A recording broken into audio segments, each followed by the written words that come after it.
Next, we're going to be working on the plyometric speed training day. Okay, again, we're going to start with a warm-up here, and we want it to be as close as possible to the workout that we're doing in order to best prepare us for those types of movements. So first, we're going to start with a little bit of jump rope, okay? Let's go. So we're going to spend 30 seconds in each position. The first one, just the two-leg hop, a regular skip. We're going to do that for 30 seconds. Again, about 50 to 60% effort. Then we're going to do one leg, left leg, again for 30 seconds. And then same on the right. Again, about 50 to 60% effort. We're not going all out here. Again, it is still just a warm-up. Okay? Next warm-up exercise we're going to do is high knees, fast arms. Okay? So we're going to be in place, high knees, matching with the upper body here. Okay? Just landing softly in place. Again, about 50 to 60% effort.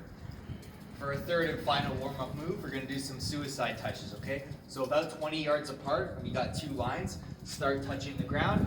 We're going to sprint over to our 20-yard point, touch, and run back over. So again, just back and forth, 20 yards, touching each time, working on lateral and explosive movement, 50 to 60% effort, just like the others. So now into the actual training routine. With plyometric and speed work in the off-season specifically, we want to work at a high explosive intensity, but at a moderate volume just to accommodate for the rest of the volume of training that we're doing in the off-season. Okay, so let's start with our first move here, some skater jumps, okay? So we're going to start on one leg, squatting down with the arms involved, and we're going to jump out explosively to the side, okay? Jumping back and forth just like this, like a spring, exploding off the ground laterally, landing softly on the toes, on the balls of the feet. Okay, next here we're going to do some plyometric lunges, okay? So we're going to get ourselves into a split squat position, one leg in front, one leg back.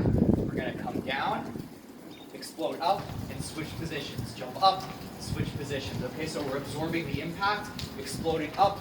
Most of our weight is staying on that front leg, keeping the chest up, back nice and straight, and eventually we start upping that speed and intensity, always exploding upwards.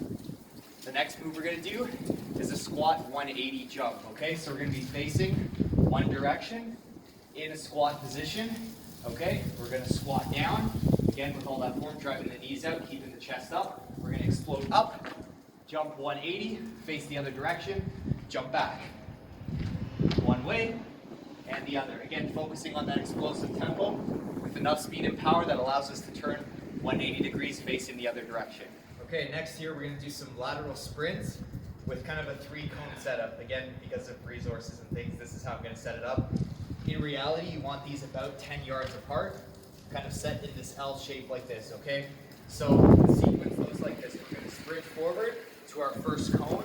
We're going to turn back, pivot, back to the first cone, and then come around this cone, do a little figure 8 around this one, around again, and back to our start position. We're doing that all at top speed, going around in that pattern as fast as you possibly can. Okay, the last power move we're going to do is a medicine ball slam, okay? So we're going to get our feet nice and wide, holding the ball up overhead with straight arms. We're going to slam it down right between the feet, pick it up, slam it down, keeping the chest up nice and tall. So from the side, we're not hinging down like this. We want to keep that chest up.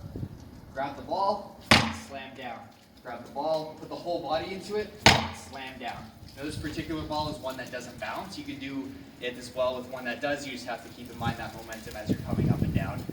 In order to stretch all those warm muscles that we use during the workout and allow the heart rate to come back to resting levels, we of course want to include a cool down at the end of both the strength training and the plyometric power days. So we're going to start with our first stretch here, a standing quad stretch, okay? So we're going to grab one ankle and pull it back, okay? Trying to keep the knees nice and close through. We don't want to have it flare out to the side. Standing up nice and tall. If you can, even pulling back the ankle with both hands. We want to feel this stretch all the way down the front of the thigh, just like this, and of course we complete on both sides there.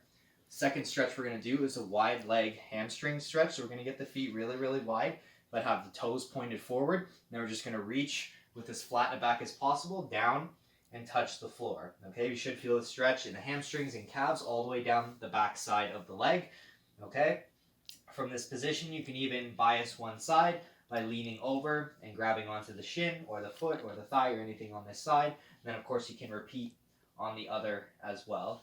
Next, we're going to do a standing side stretch. Okay, so we're going to stand with the feet about hip width apart. We're going to reach one arm up into the air and then twist over to the side, making sure that we're not leaning forward or backward, that we're nice and lined up. We want to feel this stretch all the way from the tricep and the lats down into the obliques and the side of the abdominal muscles there. Again, you can have the other hand to hold onto the leg for stability and just reaching with a nice straight arm over to that one side. Of course, you repeat on the other. The next stretch we're going to do is a lying 90-90 hip stretch. Okay, so we're going to lie on our backs here with our knees bent.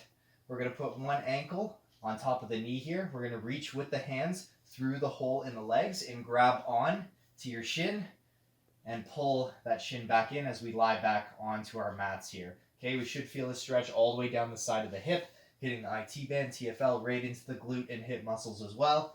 Just pulling that shin back as much as you can, making sure not to pop the head up or get the shoulders up off the ground. You want to keep as much contact as possible. If this is too intense, you can also grab onto the back of the thigh instead to kind of let up a little bit and decrease that intensity.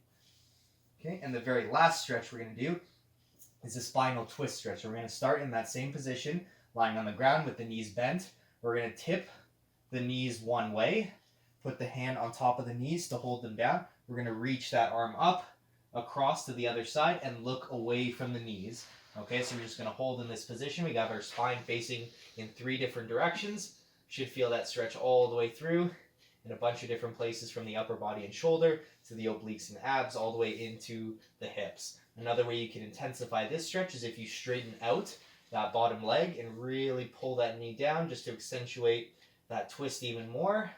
Again, just focusing on the breathing as you go through and making sure you hit both sides as usual. All of this, the warm-up, the cool-downs, the strength training, and the plyometric speed work, along, of course, with all of the soccer skills that they'll work on with their coach, all of this is aimed at developing a strong foundation of strength and power that will prepare them for the rigors of the regular season, into the competitive season, and the playoffs.